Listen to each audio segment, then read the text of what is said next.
Des astuces qui vont changer votre utilisation de l'ordinateur. Après cette vidéo, vous n'utiliserez plus l'ordinateur de la même façon. Moi, c'est Messan, informaticien, et sur cette chaîne, je vous apprends les bases de l'informatique, les outils informatiques et l'évolution de la technologie. Sans plus attendre, commençons.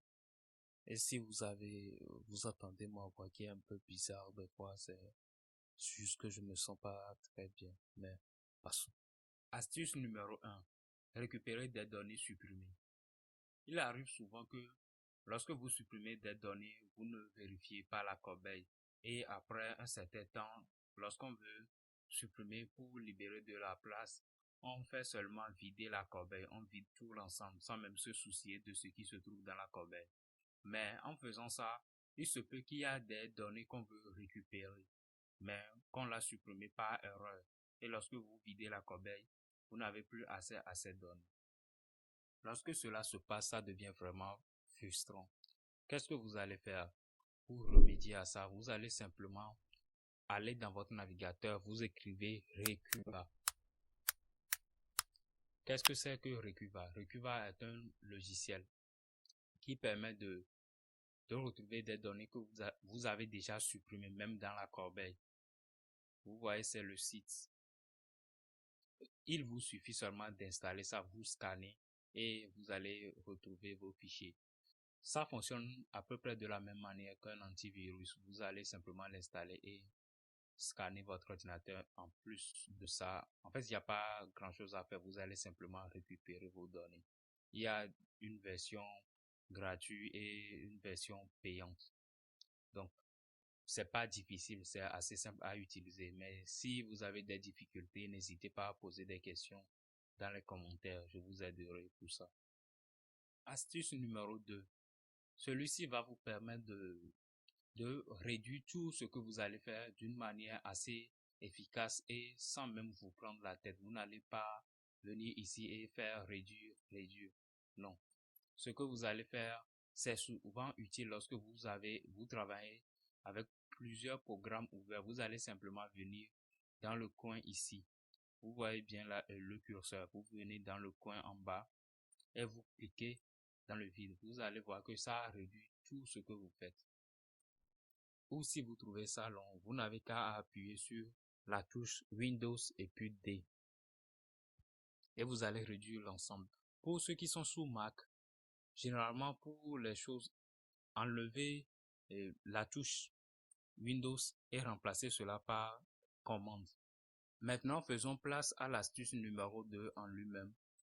Lorsque vous avez toujours plusieurs fenêtres ou bien plusieurs programmes que vous avez ouverts et que vous voulez avoir le bureau nickel comme si vous n'avez jamais ouvert de programme, qu'est-ce que vous allez faire? Il vous suffit seulement d'appuyer sur Windows et puis Tab. Et vous voyez, ça vous propose de créer de nouveaux bureaux. Par exemple, si je clique sur ça, le bureau numéro 3, vous voyez, il n'y a rien d'ouvert là-dessus. Donc, cela vous servira lorsque vous avez plusieurs programmes d'ouvert et que vous n'avez pas envie de les fermer. Donc, vous n'avez qu'à créer de nouveaux. Astuce numéro 3. Nous allons parler ici de Cortana. Pour ceux qui ne le savent pas, Cortana est une assistance vocale un peu comme Google. Ça vous permet de contrôler. Pour ceux qui ne le savent pas, Cortana est une assistance vocale un peu comme Google. Ça vous permet de contrôler votre ordinateur avec la voix. Maintenant, quel est le contrôle pour l'afficher? Vous allez simplement appuyer plutôt sur Windows et puis C. Et il va vous sortir Cortana. Si vous ne l'utilisez pas, il vous faut pour la première fois vous connecter. Vous allez cliquer simplement sur connecter. Ça va vous demander la façon de vous connecter, que ce soit par email, téléphone ou Skype. Vous appuyez sur continuer et ça va vous demander votre email que vous utilisez pour Microsoft. Si ce n'est pas le cas, vous n'avez qu'à en créer. C'est aussi simple que de créer un email standard, donc même plus simple. Donc, je vous fais confiance pour ça. Moi, perso, ce qui m'intéresse, c'est de vous montrer comment l'enlever. Parce que de base, c'est souvent ici. Donc, ce que vous allez faire, si vous n'avez pas envie de l'avoir, parce que peu de personnes l'utilisent. Vous allez simplement appuyer sur et vous allez sortir le menu de la barre des tâches. Vous allez venir sur afficher le bouton de Cortana et vous cliquez dessus et puis ça disparaît. Astuce numéro 4, le presse-papier. Cette astuce, vous allez l'utiliser beaucoup plus que les autres. C'est aussi le plus simple. C'est d'appuyer simplement sur Windows et puis la touche V. Vous allez avoir cette fenêtre. Si c'est la première fois que vous l'utilisez, ça va vous demander de l'activer. Vous allez cliquer ici, activer. Qu'est-ce que ça vous permet de faire? Lorsque vous voulez copier des choses, supposons que vous écrivez quelque chose et que vous voulez copier, vous allez faire copie, vous allez copier et vous allez coller. Si c'est plusieurs choses, vous êtes obligé de faire des allers-retours. Mais avec cette astuce, vous allez pouvoir copier tout ce que vous voulez. Et après, lorsque vous appuyez, vous voulez coller, vous appuyez sur Windows V et vous allez avoir ça. Ok, j'ai oublié, j'ai pas copié ça. Je vais le copier. Copie. Qu'est-ce que je copie aussi pour montrer l'exemple? Ouais, je vais copier seulement le mot Solus ici. Copier. Et vous allez avoir les deux. Lorsque j'appuie sur Windows V, vous voyez, vous avez le nombre d'abonnés. Et ensuite, vous avez le mot Solus. C'est très pratique. Gardez cette astuce en tête parce que nous allons l'utiliser plus tard pour d'autres fonctionnalités. Astuce numéro 5. Les emojis. Nous avons tous envie d'avoir des emojis lorsque nous écrivons. Mais le problème, c'est que sur portable, c'est assez simple d'y accéder. Mais sur votre ordinateur, la tâche est vraiment ardue. À moins que vous ne connaissez la combinaison, vous ne pouvez pas. Donc, c'est ce que nous allons faire ici. Lorsque vous voulez avoir accès aux emojis, il vous suffit seulement d'appuyer sur Windows et puis la touche point virgule. Windows et puis la touche point virgule et vous allez voir tous les emojis dont vous avez besoin. Cette astuce est sympa parce que ça vous permet de saisir tous les emojis que vous avez dans n'importe quel logiciel tant que ça permet de saisir des textes. Donc, c'est pour ça que moi-même je l'aime bien. Astuce numéro 6, les captures d'écran. Pour les captures d'écran, souvent vous pouvez faire appel à des logiciels ou bien utiliser celui intégré à Windows. Mais souvent, il vous faut redéfinir comment est-ce que vous allez faire des captures. Vous allez demander si c'est toute la fenêtre ou bien si c'est une partie. Pour résoudre ce problème, vous avez simplement à faire, vous appuyez sur Windows majuscule S et vous avez cet écran. Avec ceci, vous avez la possibilité de sélectionner ça de façon rectangulaire comme vous voulez. Ici, par fenêtre, ici c'est l'ensemble. Vous voyez, il a fait des captures de l'ensemble du bureau en somme. Ce qu'il y a de vraiment cool avec ce logiciel, c'est que vous pouvez faire des captures comme vous voulez. Par exemple, je vais juste sélectionner celui-ci. Et avec cela aussi, vous pouvez directement envoyer ça à vos amis. Par exemple, en cliquant dessus, vous avez la possibilité de modifier ça, de le modifier comme vous voulez. Il y a, par exemple, vous pouvez effacer si vous avez fait certaines erreurs.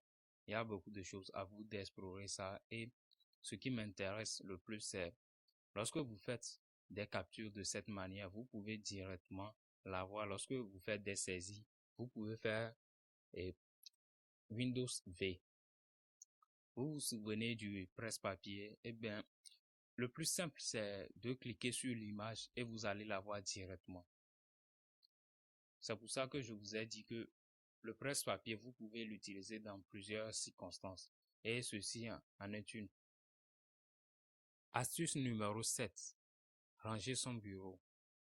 Lorsque vous rangez votre bureau, votre ordinateur a tendance à être plus rapide parce que lorsque l'ordinateur charge, il doit charger tout ce qui est sur le bureau. Mais lorsque vous le rangez, il ne charge que le dossier et c'est beaucoup plus rapide. Maintenant, comment est-ce que vous allez faire pour le ranger? Ce que je vous conseillerais, c'est de ranger par ordre de priorité pour les applications ou bien vous pouvez simplement les ranger tous, tous dans un seul dossier. C'est ce que moi je vais faire. Mais les ranger par priorité ou bien par importance, je trouve ça mieux en fonction de votre travail. Donc, ce serait beaucoup plus rapide. Vous déplacez ça de cette manière et c'est fini. Il n'y a pas grand-chose à faire.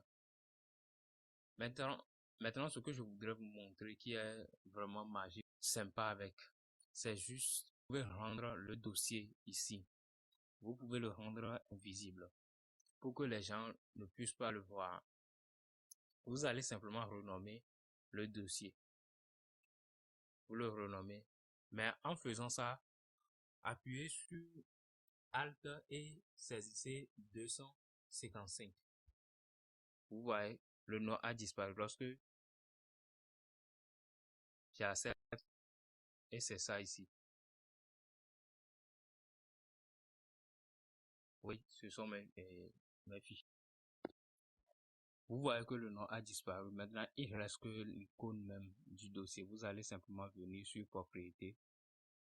Vous allez personnaliser, changer d'icône et vous allez choisir l'icône invisible. Ça se trouve ici. Vous allez revoir. Vous voyez, c'est invisible. Vous le sélectionnez. On va l'actualiser et puis ça va disparaître.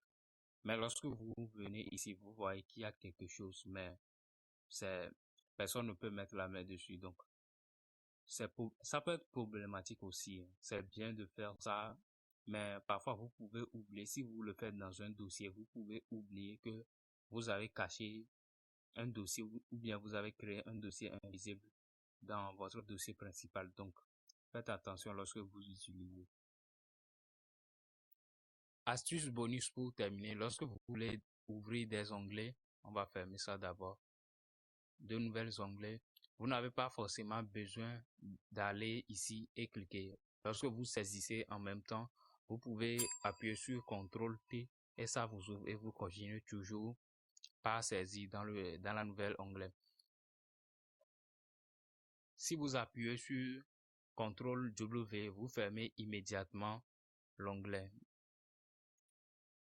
C'est tout pour les astuces aujourd'hui. Si vous avez des questions, n'hésitez pas à les poser dans les commentaires. Si vous avez d'autres astuces, n'hésitez pas à les écrire dans les commentaires.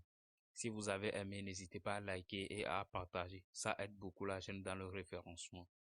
Merci.